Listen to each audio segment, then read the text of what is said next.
आज कोल्हापुर में ये मंगलमयी कथा सुनाने का अवसर मिल रहा है।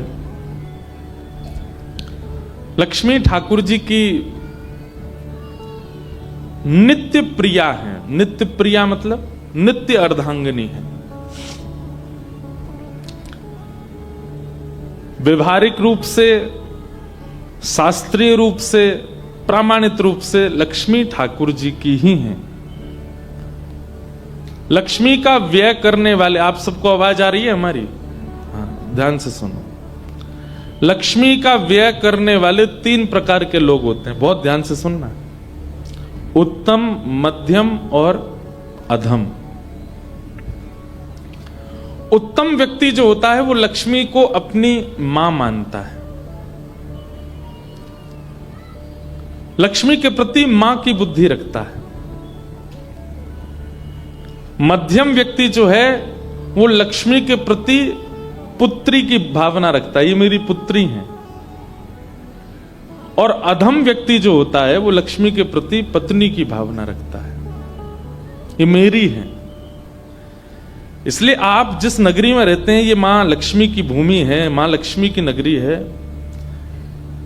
ये 3 भावनाएं हैं। प्रयास कीजिएगा तीसरी वाली कभी चित्त में ना आवे। लक्ष्मी पत्नी केवल और केवल नाथ की है, आपकी कभी नहीं हो सकती।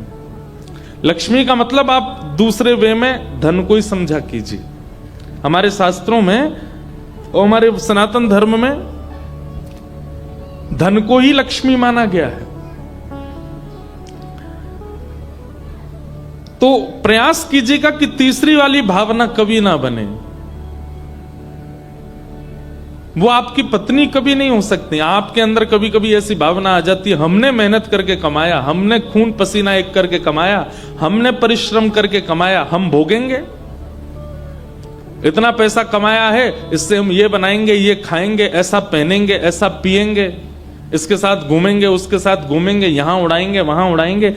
इस प्रकार से लक्ष्मी अति होने पर उसका अपने उपभोग के लिए, अपने ऐशो आरामों के लिए बहुत ज्यादा खर्च करना, ये एक प्रकार से तीसरी प्रवृत्ति है, अधम।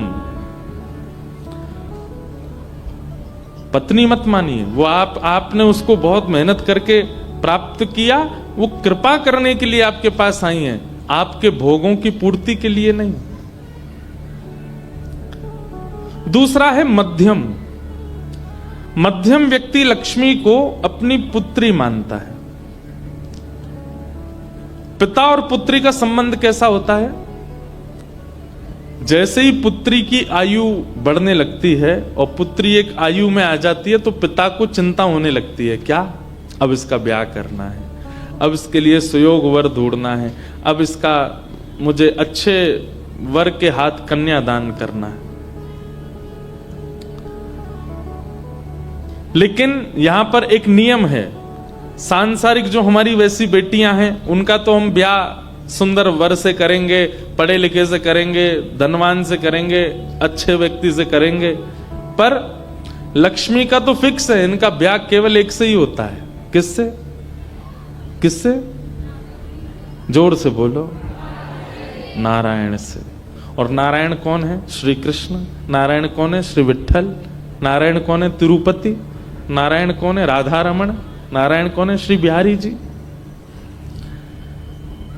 तो दूसरी स्थिति रखने वाला लक्ष्मी के प्रति जो व्यक्ति है उसको लक्ष्मी के प्रति पुत्री का भाव रखना चाहिए। और पुत्री जैसे ही बढ़े, मतलब धन बढ़े, घर में लगे कि अब हमारा व्यापार वर्धन हो रहा है, धन की आमदनी खूब हो रही है, तो अब धीरे धीरे उसका चिंता होनी चाहिए कि अब क्या करें। अधम व्यक्ति जो होगा वो तो भोगेगा, वो तो उससे खाएगा, कभी मांस खाएगा, कभी मदिरा पिएगा, कभी परस्त्री संग करेगा, कभी कहीं जाएगा, कभी कुछ करेगा। पर मध्यम व्यक्ति की चिंता कैसे बढ़ती है? लक्ष्मी बढ़ने पर वो सोचता अब इसका ब्याह करना चाहिए। और ब्याह कैसे होता है लक्ष्मी का? आप तीर्थ में जाते हैं तो कोल्हापुर से तीर्थ तक जाने में जो आपका धन व्यय होता है वो आपकी लक्ष्मी का ब्याह हो रहा है ठाकुर जी से। तीर्थ में जाकर के जो आप दान कर रहे हो, जो आप पुण्य कर रहे हो, जो ब्राह्मणों की सेवा कर रहे हो, संतों की सेवा कर रहे हो, असहाय बालकों की शिक्षा की सेवा कर रहे हो, असहाय बहनों के ब्याह की सेवा कर रहे हो, वृद्धाश्रम में, अनाथालय में जाकर के उन जीवों की सेवा कर रहे हो, ये सब क्या है? लक्ष्मी का नारायण से विवाह। और एक बात कहें, ये सब तो है ही, फिर उसके बाद आप किसी वैष्णव को अपने नगर में बुला करके ऐसी भक्त चरित्र कथा करवा रहे हो, इसमें जो भी व्यय हो रहा है, कथाएं हो रही हैं, सत्संग हो रहा है, यज्ञ हो रहा है, अनुष्ठान हो रहा है, घर में कोई पूजा हो रही है, ठाकुर जी का घर में उत्सव हो रहा है, फूल बंगले बन रहे हैं, सुंदर फुवारे लगाए जा रहे हैं, ठाकुर जी का नौका विहार मनोरथ हो रहा है, ये जहां कहीं भी ठाकुर जी के लिए आप लक्ष्मी का व्यय करते हो, वो सब लक्ष्मी का ठाकुर जी से ब्याह है। ये मध्यम। और उत्तम व्यक्ति जो होता है,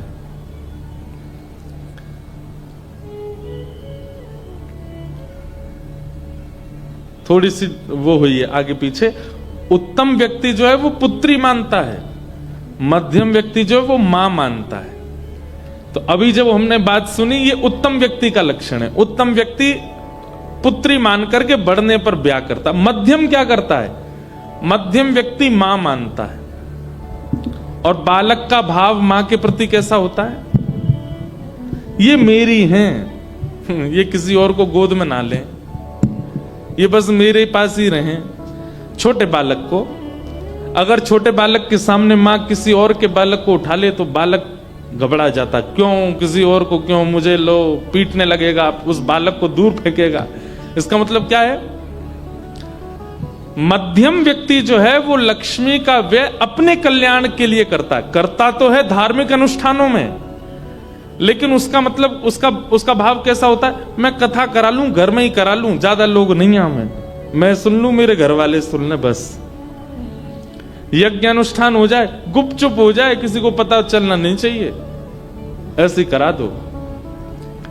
पंढरपुर गए, मुझे वीवीआईपी दर्शन करा दो, मैं मेरे बच्चे दर्शन करके चले जाएं, बाकियों से उसको मतलब नहीं। मतलब वो लक्ष्मी का व्यय करता तो है भगवत सेवा में, पर अपना, अपनी पत्नी का, अपने बच्चों का, अपने परिवार का ध्यान रख के करता, बस सर्वांगीण विकास के भावना से नहीं।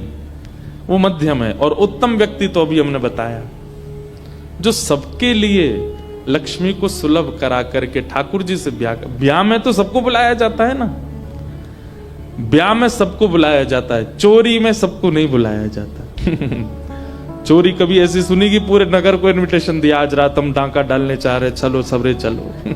एक एक घर से एक एक बालक निकल के आओ, ऐसे कौन जाता है चोरी? चोरी तो चोरी से ही जाते हैं, एक दो लोग ही जाते हैं। तो आप जिस नगरी में रहते हैं ये महालक्ष्मी की नगरी है, और महालक्ष्मी के प्रति ये तीन भाव है, उत्तम, मध्यम और अधम।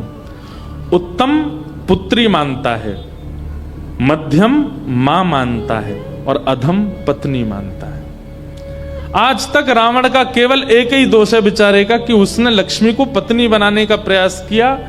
हजारों लाखों सालों से पुतला जल रहा है उसका।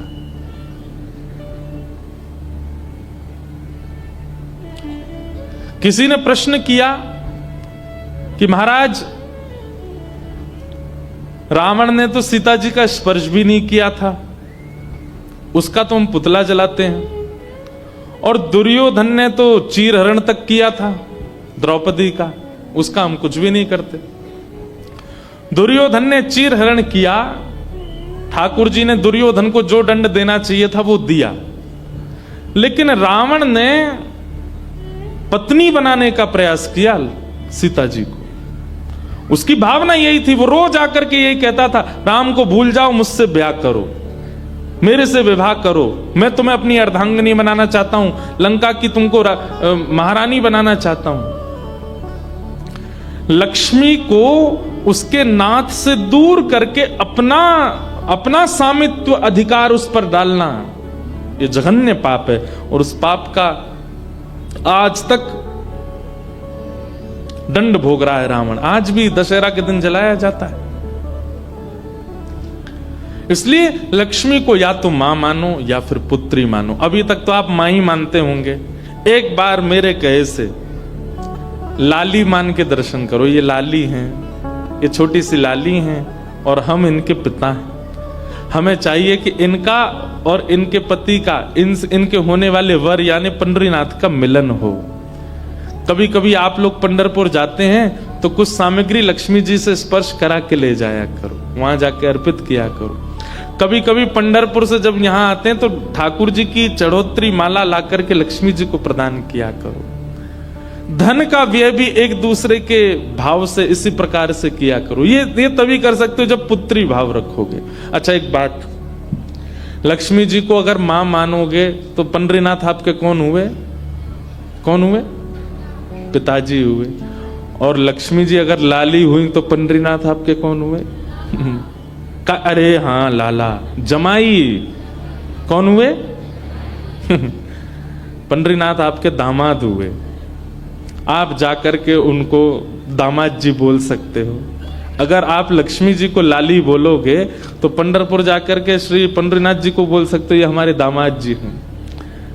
और अगर आपकी लाली है तो आपके बच्चों की बहन हुई लक्ष्मी जी, और आपके बच्चों के श्री पंढरीनाथ जी कौन हुए?